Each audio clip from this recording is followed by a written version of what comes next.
You had mentioned that I think it was after Game 1 and after Game 7 that your team was a little tight in each of the first periods of those games. With what you have come through, do you expect that to be laid to rest when you get ready for Game 1 tomorrow night? Well, we talked about it. I actually talked about it this morning. It was the one area where we got outchanced. Certainly they, not always. They didn't outscore us in those games at home in 1 and 2, but you know what, it was the other night it would put us in a hole. But it just talked about, we're seeing a Dallas team that, is even deeper offensively, that we have to make sure that we're ready to go.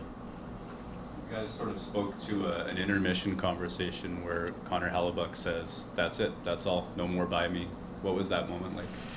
That's just, recognizing that, that point forward that, for us to come back and win that hockey game, he had to close the door. And, I think that, I think his bounce back and, Game 5 was big. Again, it's Game 7. He had to step up and make some stops, and he did. And that's what we expected from him. He's one of our leaders. He's one of our elite guys that, like everybody else, is kind of during this series is, taking their moment to step up and do what they had to do to help us win.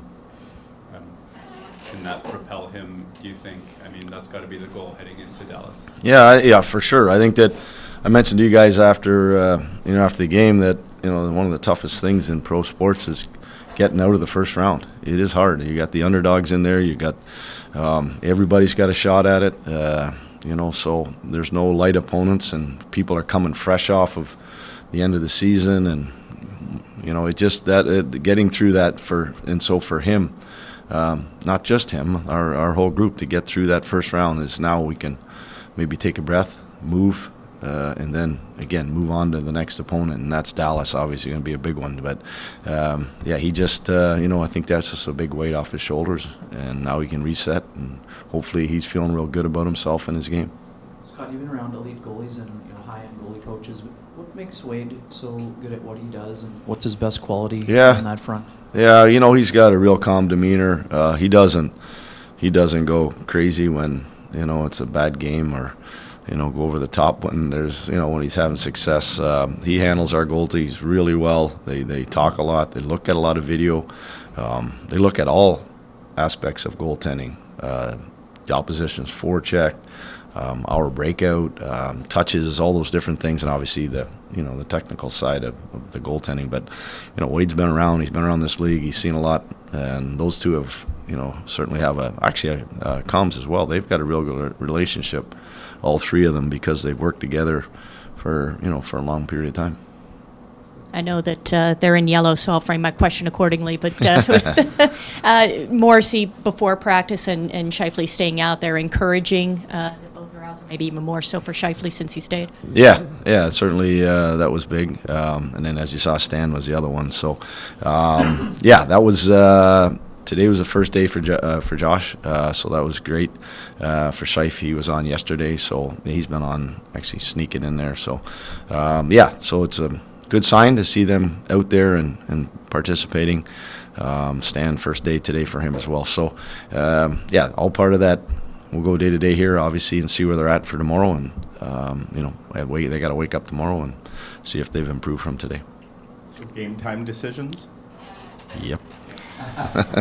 I'm just wondering, what did Monday look like for Scott Arniel? Like, did you allow yourself a few hours to just decompress, or was it straight into prepping for? No, I did. It took me a while to get to sleep. Stayed home, had breakfast with my wife. Stayed at home probably till about 2:00. Then I came in yesterday, and there was some stuff I had to get. There's some logistics stuff, there's some travel stuff, some hotel stuff. Now that we got the times, I got the times yesterday of all the game. Well, on top of the 4 games, so just kind of hitting that stuff. Our meeting, the prep meeting this morning for the group.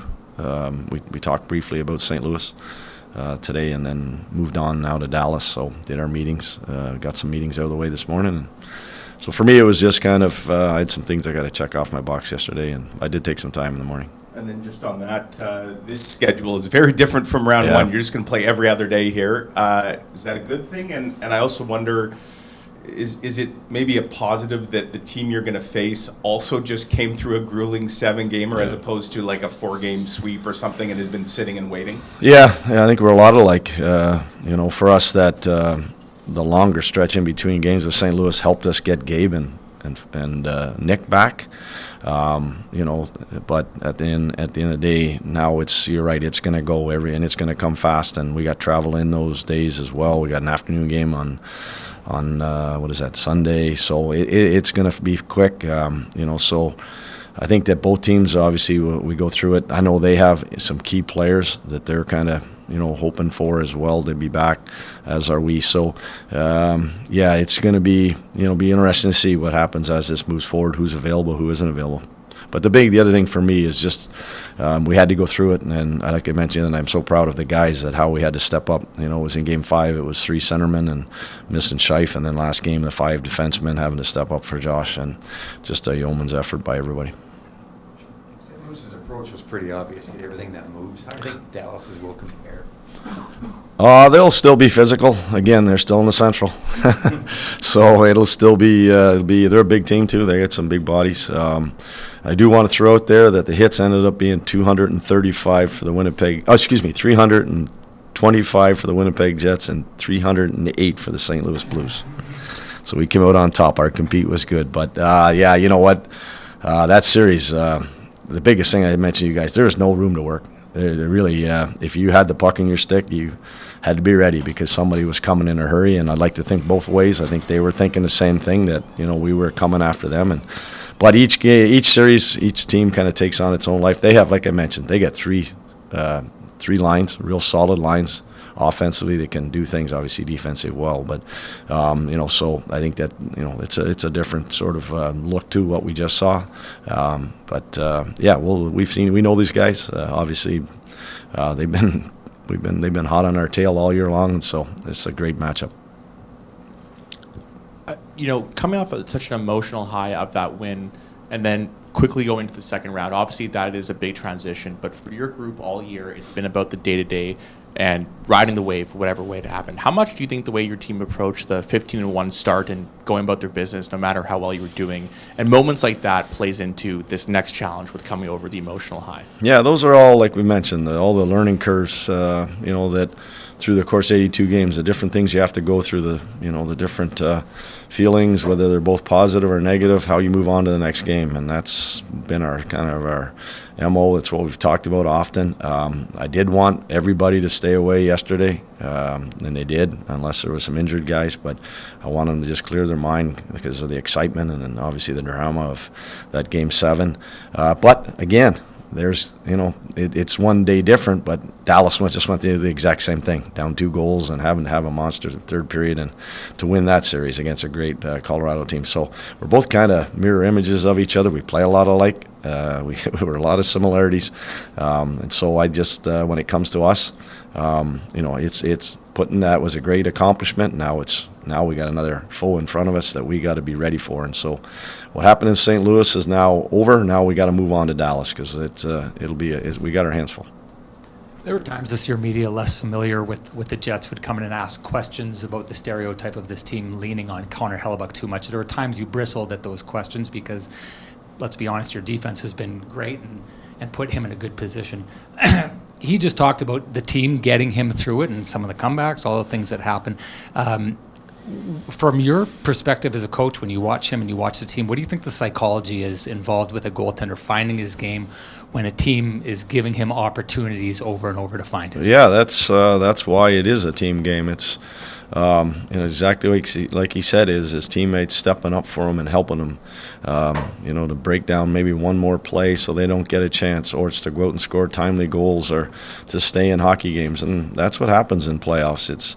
Maybe it's your top players can't score a goal, or it's your defenders that are having trouble against the other team's top players. Those are all moments where, your team as a group, collectively, if you're pulling for each other, you're backing each other up, you're doing all those things that, you hopefully you get the right results at the end. And, we talked about Helly, but we also like Cole Perfetti. He had all those chances, all those chances that he had in those first early games, and then in Game 6 he gets a power play goal, knocks one out of the air, great play, and then guess who the hero is in one of the heroes in Game 7. So it's about our team staying together, pulling each other along, and pulling each other through the hard times, and that's kind of what everybody did for Helly, and now, you know what, we're expecting him to continue to play his part.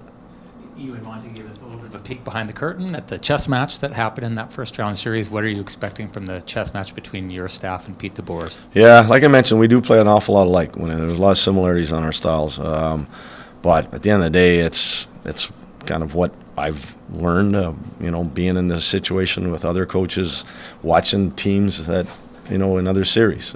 You see adjustments game to game.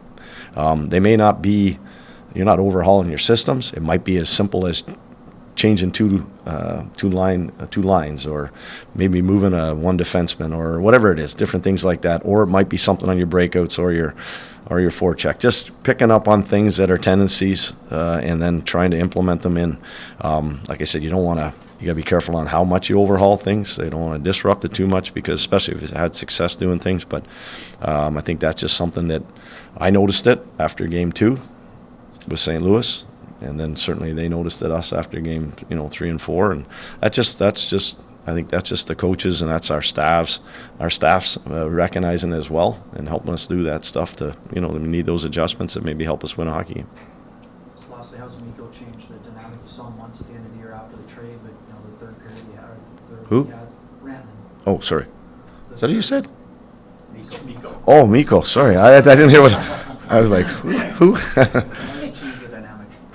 Well, he's an elite goal scorer in this league.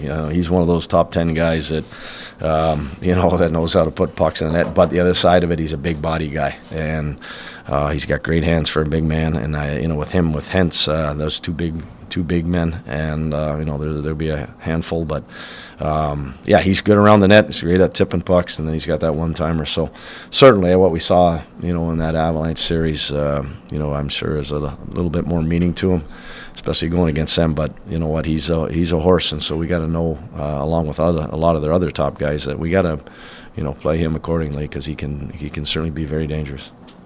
Just as a matter of interest, Scott, you sometimes say the NHL stats don't match up with the team stats.